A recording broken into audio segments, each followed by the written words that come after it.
Good morning.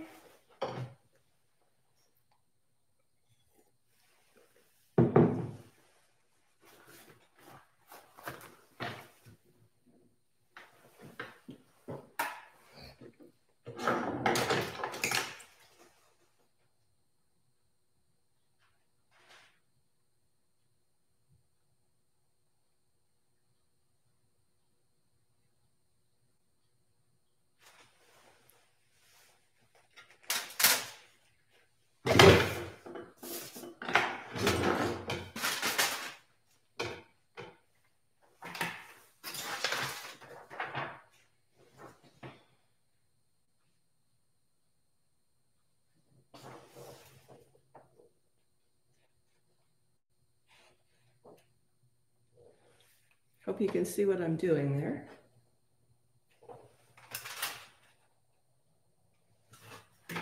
Get some clay out.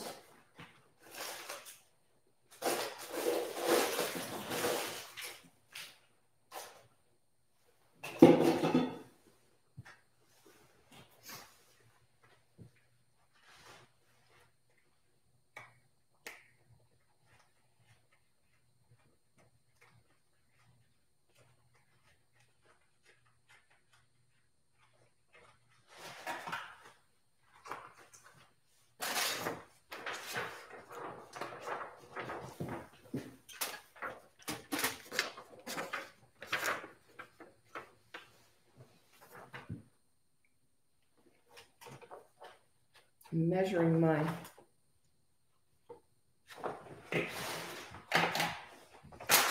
area there. The reason I'm wearing gloves is I'm reaching into my hot clay. And when I have it all on here, I won't use gloves, but it helps me not go out.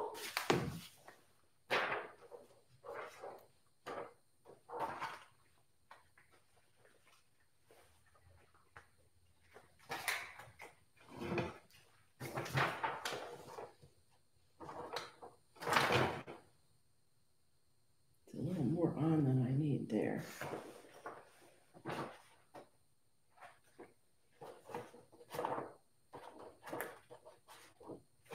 Put this down so I can measure that just right. That's the reason I have these project patterns, so we can carefully measure the dimensions right there and get our subject looking accurate and in proportion. Good morning. Hi, Gold Rush. Good.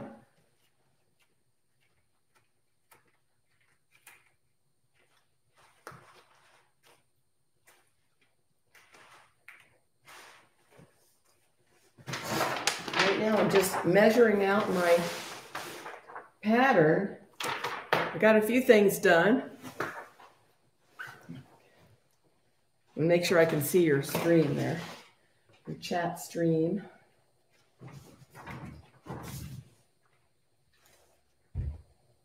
So I'm just seeing where I can build up and take off right now. And I'm just constantly referring back to my patterns to just make sure my proportion's right. And then of course, on my wall, you can see I have all kinds of pictures of my subject that I found on the internet, and I print them out. And yeah, I hope it comes through. Good. I'll kind of go like that so you can see a little bit better. I added some lights, so we have a little more light in here. This is my garage, so I'm bundled up.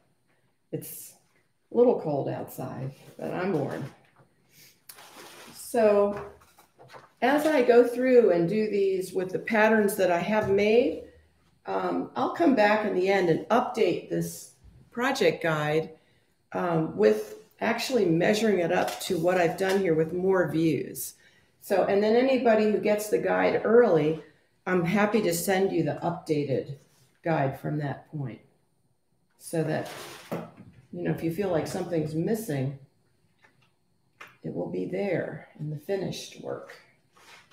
So you can have that at no extra charge, of course, of the updated guide on the Barno.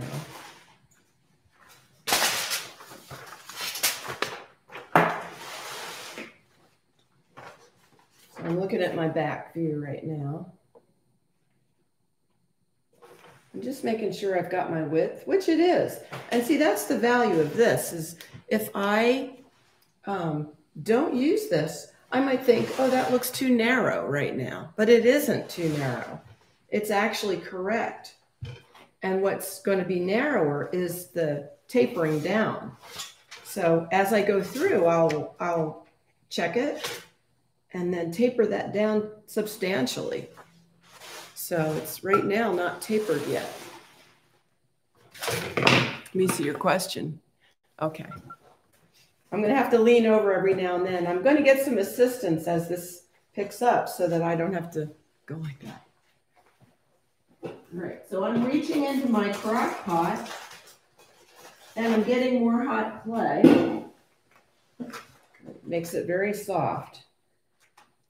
And I'm just going to fill in some of these areas right now around the base and have some rough spots. I hope you can see that. The reason for a light over your sculpture is so that you can constantly check how it's going to look. It's, rather than just working with room light, you want directed light on purpose. It really helps. And this is from years and years of doing it. Get some more.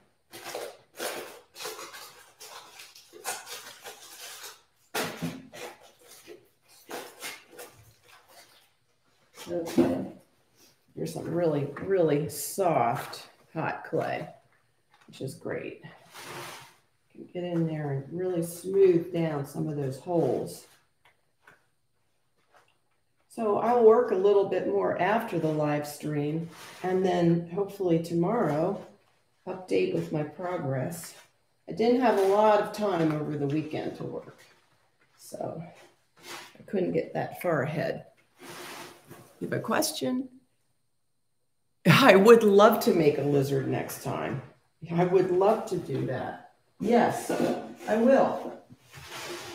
I happen to have leopard geckos for real. And I thought, wow, they'd make a great sculpture. There was a lady that used to make these beautiful fountains.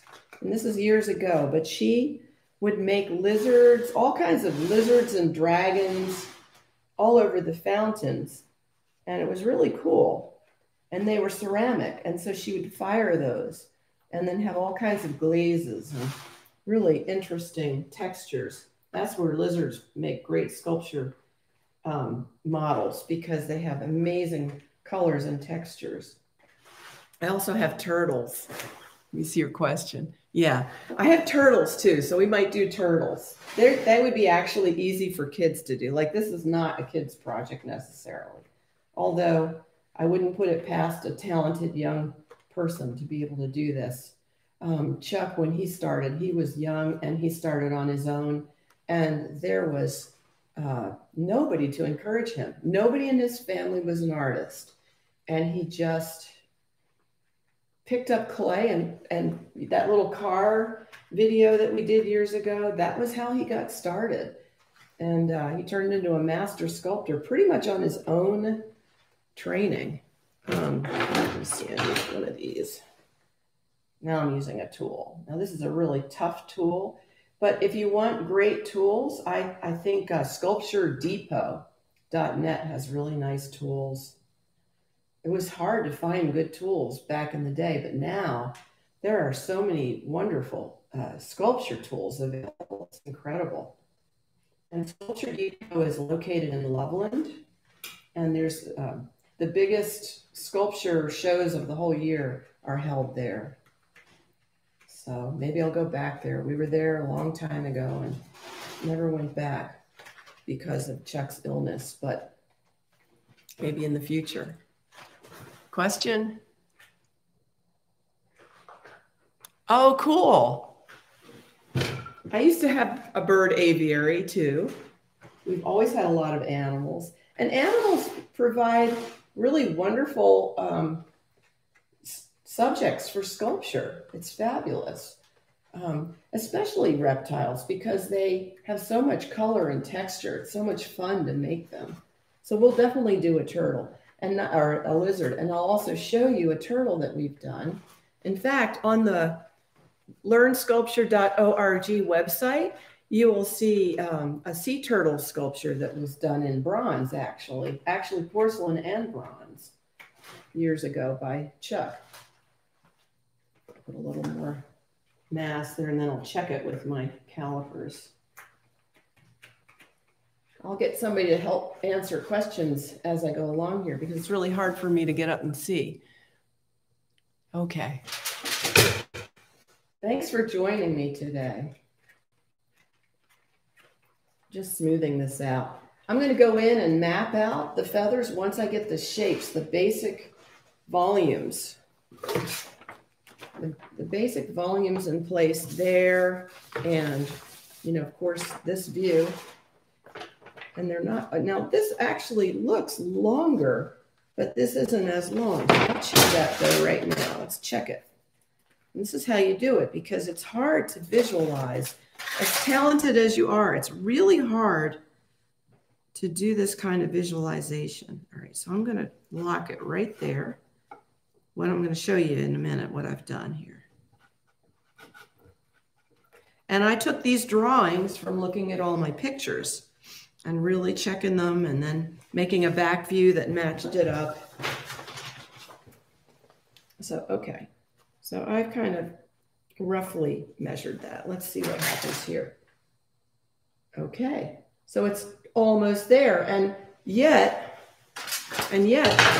this looks way longer. The drawing does, but it's an illusion. It's an optical illusion. And so this is how you fight against optical illusions. And this, and even string. If you don't have these, you can use string.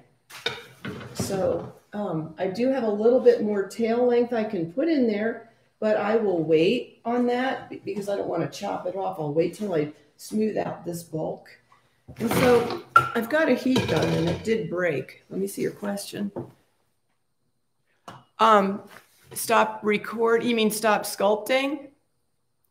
I stopped sculpting for a couple of years, like more than a couple of years. Well, my husband died and he was the lead sculptor in our team of making things for the giftware industry.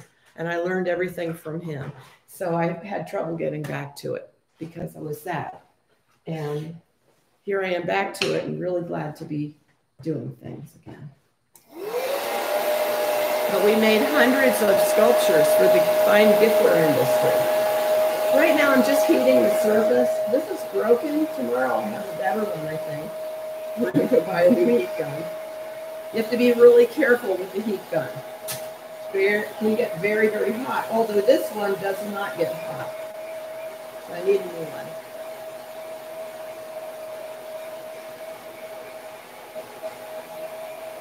Let's get it soft.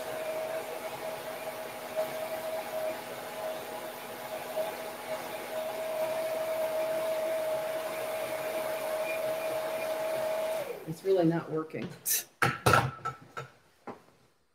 Oh, thank you. And on learnsculpture.org, I started to put, I'm going to get some softer clay here. Started to put up the sculptures we did in the past, and I only got to a few so far. We have done hundreds of sculptures for the fine gift industry.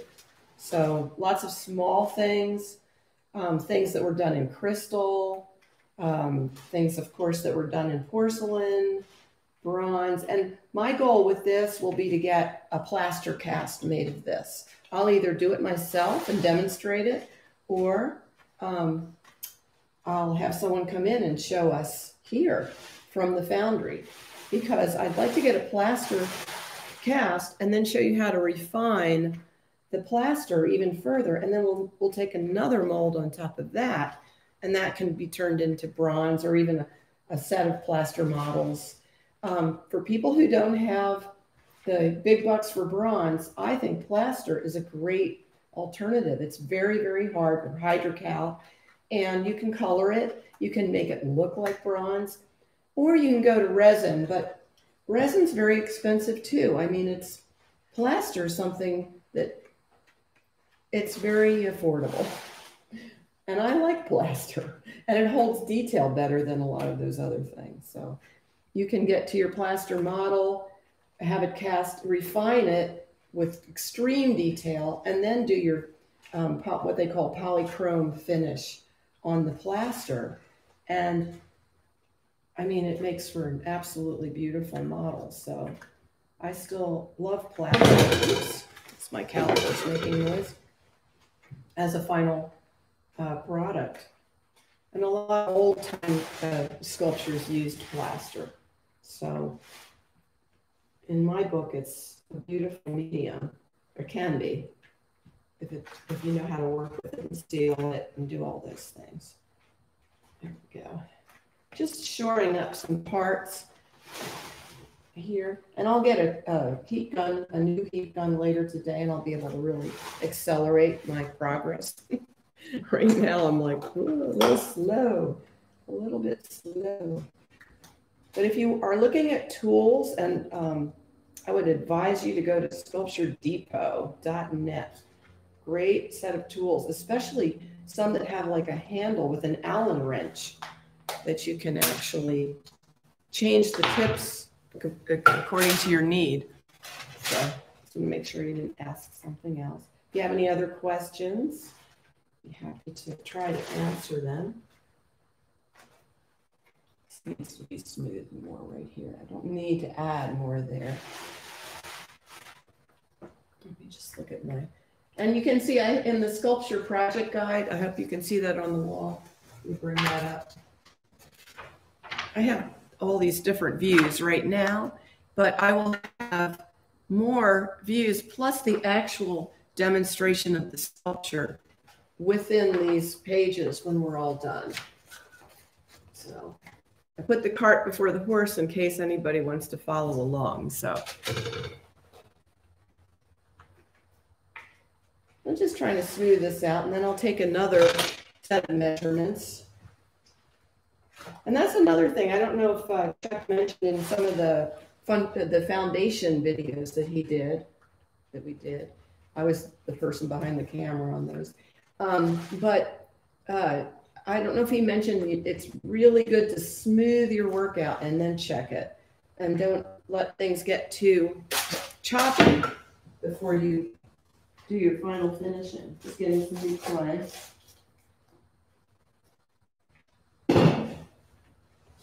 That's good. Oh, I love it when it works like that. All right, let me take a measurement here. All right, because I'm seeing this head coming forward a bit. I might have to carve back on that a little bit. Oops. Carve back on this side. So let me measure that. What I'm doing is going like that. See, that's already there. So what I need to do is carve back on here. Maybe put some forward here. And the interesting thing is all the old masters in the days of Renaissance sculpture, they measured everything. People think, oh my gosh, how did they carve that thing so attractively in stone? Everything was measured. And they used different, by even today's standards, sophisticated measuring techniques and tools. If you look at any kind of book on stone carving, you can kind of get an idea of what they were doing. And so you go, wow, how did they make the Pietà? How did Michelangelo do that? Oh, I think my time's up. I'm getting a call. Okay, well, I'm going to say goodbye for right now, and I'll be back tomorrow morning at 7:30. So, bye, Gold Rush.